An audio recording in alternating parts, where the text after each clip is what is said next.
मेरे प्यारे साथियों, कैसे हैं आप सब। मैं आशा करता हूं कि आप लोग अच्छे होंगे, स्वस्थ होंगे।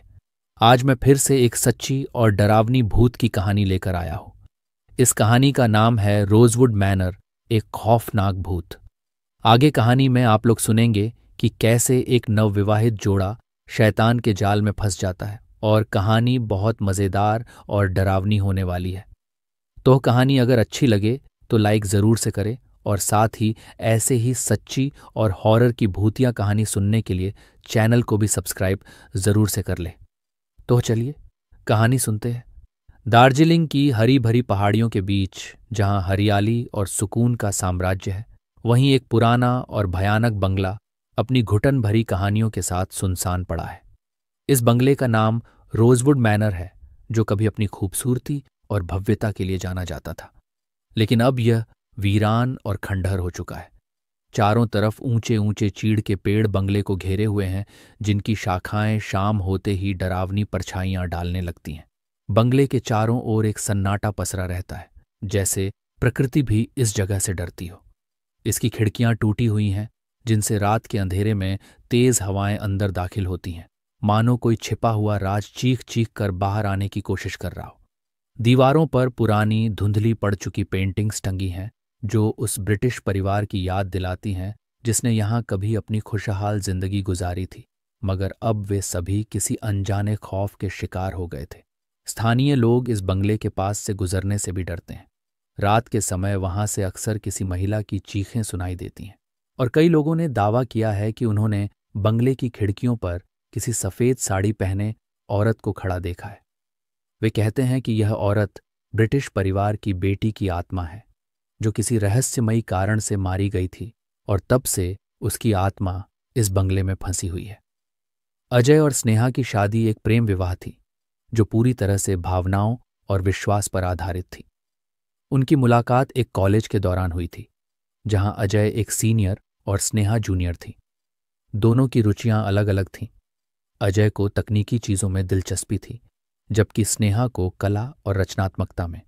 लेकिन उनकी इस भिन्नता ने ही उन्हें एक दूसरे की ओर आकर्षित किया। अजय की शांति और स्नेहा की चंचलता एक दूसरे के पूरक बन गए। उन्होंने कई सालों तक डेटिंग की, और अपने करियर की शुरुआत के बाद दोनों ने शादी करने का फैसला किया। उनके परिवारों ने शुरुआत में कुछ आपत्तियां की थीं, क्योंकि दोनों अलग अलग पृष्ठभूमियों से थे, लेकिन अजय और स्नेहा के बीच के प्रेम और समझदारी ने सबको मना लिया।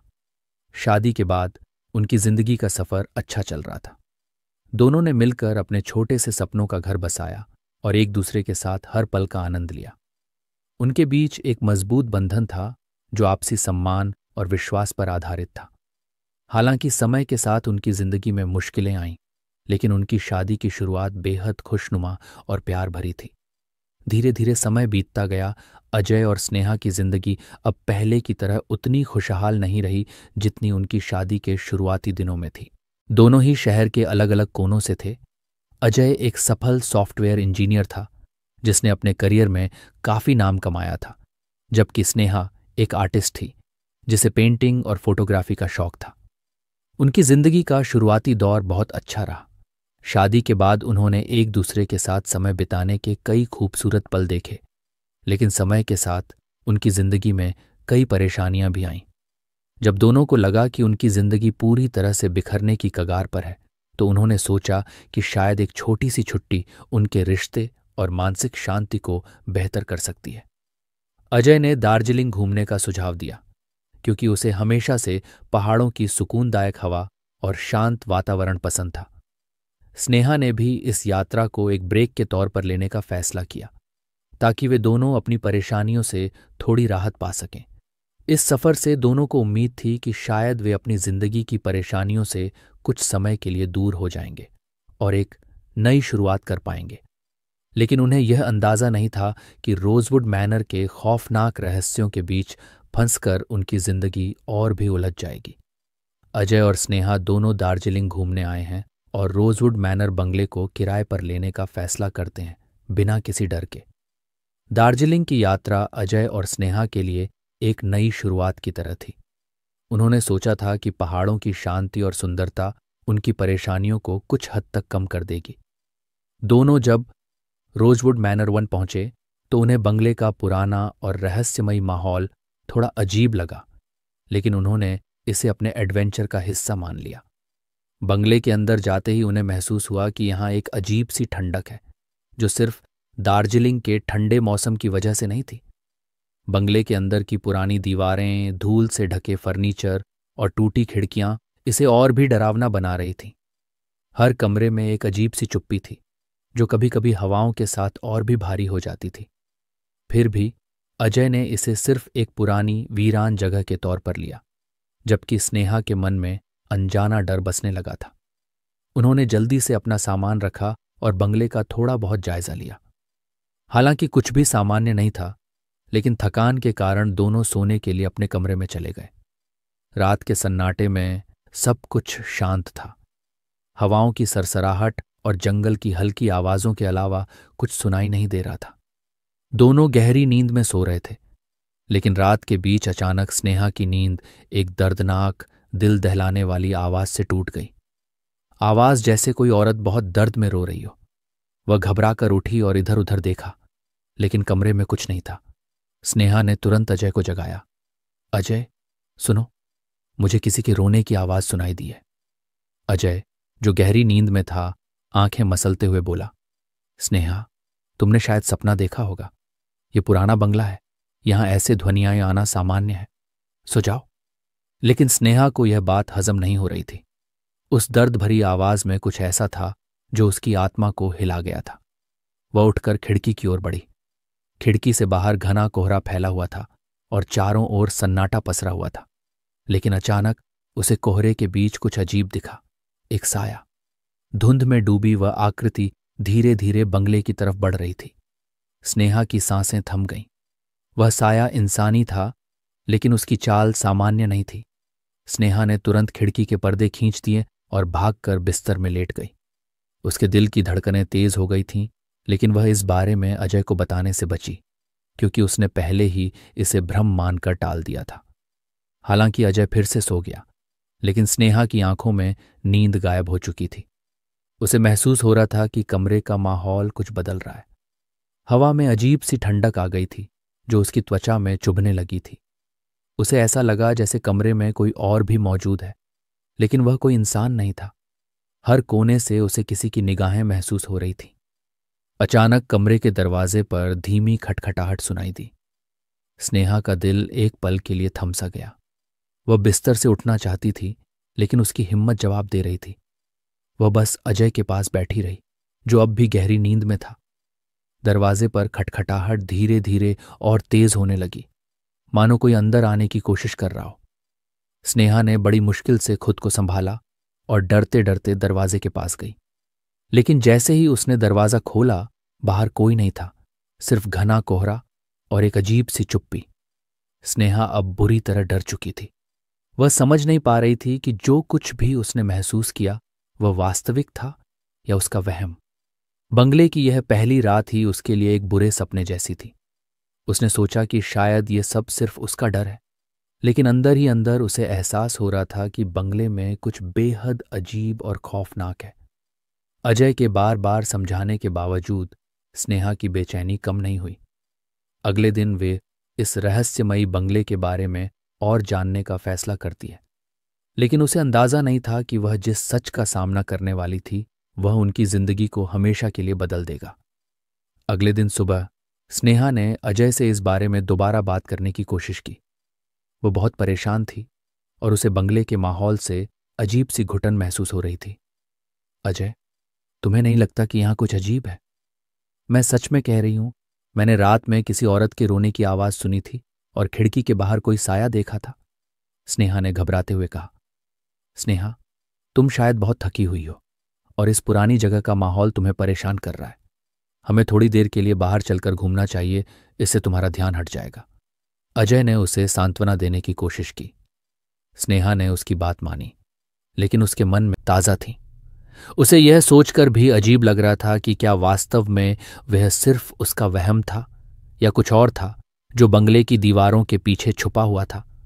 अजय को मनाने के बाद स्नेहा पास के गांव जाने का फैसला करती है। वह यह जानना चाहती थी कि आखिर यह बंगला इतना अजीब क्यों महसूस हो रहा था। जब वे गांव पहुंचे तो वहां के लोग रोजवुड मैनर का नाम सुनते ही खामोश हो गए।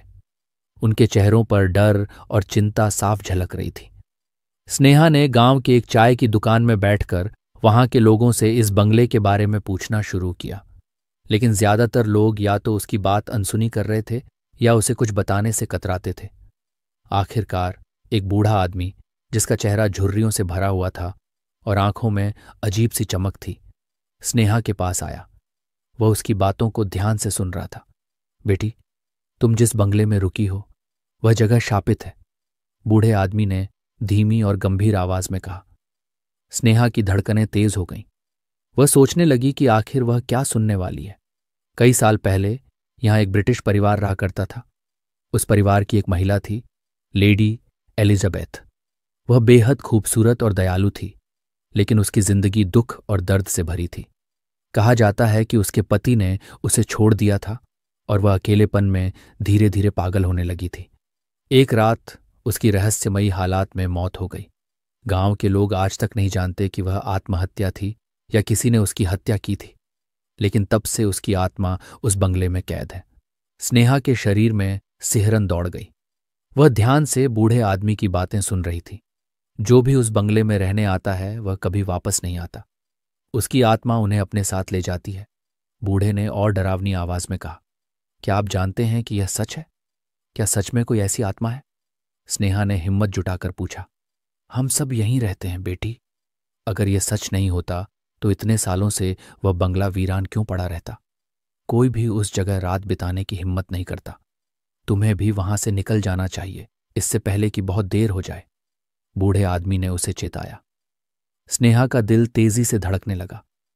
अब उसे यकीन हो गया था कि पिछले रात जो कुछ भी उसने महसूस किया वह उसका वहम नहीं था। कुछ न कुछ जरूर था उस बंगले में और वह जानना चाहती थी कि यह साया आखिर क्या चाहता था।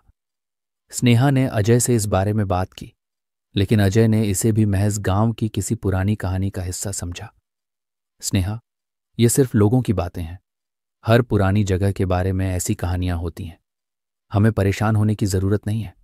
अजय ने उसे समझाने की कोशिश की, लेकिन स्नेहा की बेचैनी बढ़ती जा रही थी। उसके अंदर एक अजीब सा डर था और वह यह सोचने लगी थी कि क्या वे सच में इस बंगले में सुरक्षित हैं। रात के समय जब दोनों वापस बंगले में लौटे तो स्नेहा के मन में डर का साया और भी गहरा हो गया था। दिन में जो उसने बूढ़े आदमी से सुना था वह बार बार उसके दिमाग में घूम रहा था। रात में फिर से वही खौफनाक माहौल लौट आया। ठंडक हवा में तैर रही थी और कमरे में अजीब सा सन्नाटा पसरा हुआ था।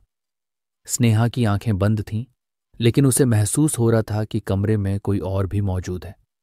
धीरे धीरे वही रोने की आवाज फिर से गूंजने लगी, इस बार और भी दर्दनाक और भी खौफनाक। स्नेहा का दिल तेजी से धड़कने लगा। उसे महसूस हो रहा था कि उस आवाज का स्रोत उनके कमरे के बाहर से आ रहा था। वह बिस्तर से उठी और दरवाजे की ओर बढ़ी, लेकिन दरवाजा खुलते ही उसे ऐसा लगा जैसे कोई अदृश्य ताकत उसे अंदर खींच रही हो। उसकी चीख सुनकर अजय ने उसे बचाने की कोशिश की, लेकिन दरवाजा खुद ब खुद बंद हो गया। अब स्नेहा और अजय दोनों उस शापित बंगले के डरावने रहस्यों के सामने थे। उस रात जैसे ही अजय और स्नेहा बिस्तर पर लेटे, चारों ओर अजीब सा सन्नाटा पसरा हुआ था। कमरा ठंडा हो गया था, मानो कोई अदृश्य शक्ति उनकी उपस्थिति को महसूस कर रही हो। स्नेहा की आंखों में नींद नहीं थी। उसका मन लगातार उस बूढ़े आदमी की बातों पर अटका हुआ था। अजय गहरी नींद में था, लेकिन स्नेहा को डरावनी घटनाओं का इंतजार था, जो उसके भीतर छिपी हुई बेचैनी को और बढ़ा रही थी। तभी अचानक खिड़की अपने आप खुल गई। ठंडी हवा का झोंका कमरे के अंदर आया और सारी चीजें हिलने लगीं। स्नेहा एक झटके से उठ बैठी। उसने देखा कि खिड़की की दरार से एक बार फिर से धुंध के बीच वही साया नजर आ रहा था जो उसने पिछली रात देखा था। इस बार वह साया साफ दिखाई दे रहा था। एक औरत सफेद गाउन में, उसके चेहरे पर भयंकर गुस्सा और आंखों में आग जैसी लाल चमक थी। अजय उठो, देखो ये वही है। स्नेहा ने डरते हुए अजय को जगाया। अजय हड़बड़ाते हुए उठ बैठा। उसने भी देखा कि खिड़की के पास एक साया खड़ा था। उसकी आंखें चौड़ी हो गईं, वह भी हक्का बक्का रह गया था। लेकिन इससे पहले कि वे कुछ समझ पाते, दरवाजे अपने आप धड़धड़ाकर बंद होने लगे। पूरे बंगले में भयंकर शोर मचने लगा। खिड़कियां अपने आप खुलने और बंद होने लगीं। फर्श पर अचानक तेज कदमों की आवाज गूंजने लगी और कमरे की दीवारों पर खून के धब्बे उभरने लगे। दीवारों पर धीरे धीरे खून से कुछ शब्द लिखे जाने लगे थे। अंग्रेजी में लिखा था, हेल्प मी, सेव मी। ये देखकर अजय और स्नेहा के होश उड़ गए। अचानक से कमरे के बीचों बीच वही सफेद साया प्रकट हुआ। इस बार वह औरत पूरी तरह से सामने थी। ब्रिटिश महिला, जिसकी लाल आंखें स्नेहा और अजय को ऐसे घूर रही थीं जैसे वे ही उसके दर्द का कारण हो। उसका चेहरा सफेद, भयावह और गुस्से से भरा हुआ था। उसने लंबा सफेद गाउन पहना हुआ था जो जमीन तक फैला हुआ था, और उसका पूरा शरीर हवा में लहराते हुए धीरे धीरे उनके पास आ रहा था।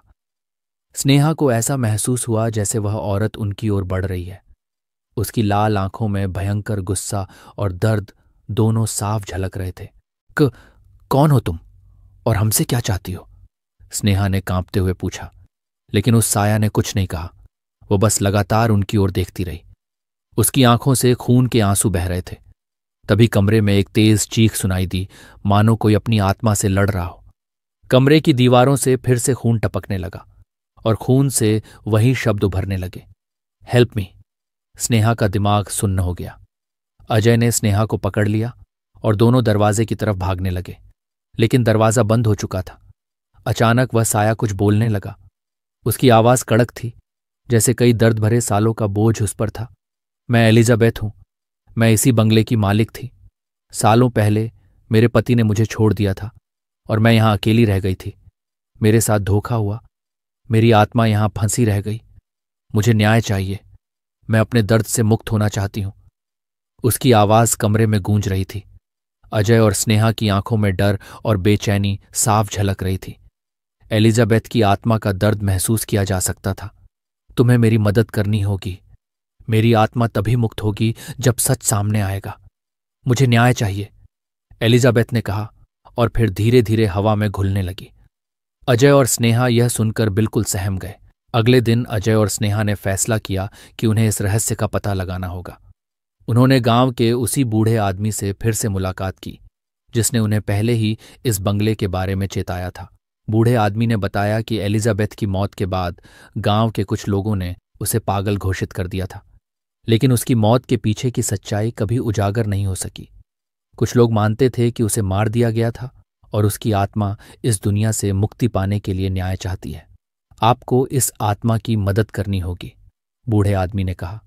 यह आत्मा तब तक चैन से नहीं रहेगी जब तक उसे न्याय नहीं मिलता। अजय और स्नेहा ने गांव के पुराने रिकॉर्ड्स खंगालने शुरू किए और धीरे धीरे उन्हें कुछ ऐसे दस्तावेज मिले जिनसे पता चला कि एलिजाबेथ की मौत आत्महत्या नहीं थी, बल्कि उसकी हत्या हुई थी। उसके पति ने ही उसे जायदाद हड़पने के लिए मार डाला था और उसकी मौत को आत्महत्या का रूप दे दिया था। अजय और स्नेहा ने इस सच्चाई को उजागर करने का फैसला किया। उन्होंने गांव के लोगों को इकट्ठा किया और सबके सामने यह सच रखा।